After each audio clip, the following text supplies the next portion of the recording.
Неколку затворени владени седници, притисок од јавноста, секојдневни медиумски известувања за големиот скандал.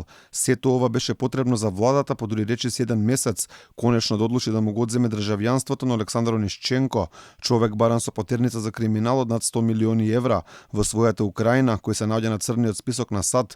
И покрај сите овие факти, владата чекаше дури еден месец за одземање на државјанството на украинскиот олигарх.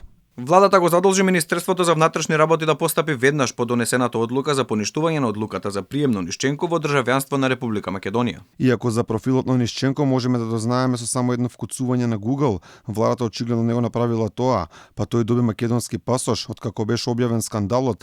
Прво неколку дена имаше молк од владините функционери, за потоа премиерот Димитар Ковачевски да стане огорчен да побара истрага за овој случај. Во однос на одговорност, да, штом ќе има извештај, тогаш мора да има одговорност за тоа што е направено и јас нема да отстапам од барањето на одговорност. Одговорност на крајот имаше, но не од некој функционер, туку од обични службеници во АНБ, сценарио кој го наговести директорот на агенцијата Виктор Димовски, кој уште пред расветлување на случајот кажа дека вината била кај обични вработени, но не и кај него. Значи, лицето и евентуално други инволвирани во наведениот случај ќе си бидат преземени законски мерки. Од опозицијата цело време порачуваат дека одговорност за овој голем скандал мора да има, но не само од службеници, туку и од владините функционери, во прв ред министерот за внатрешни работи Оливер Спасовски и директорот на АНБ Виктор Димовски.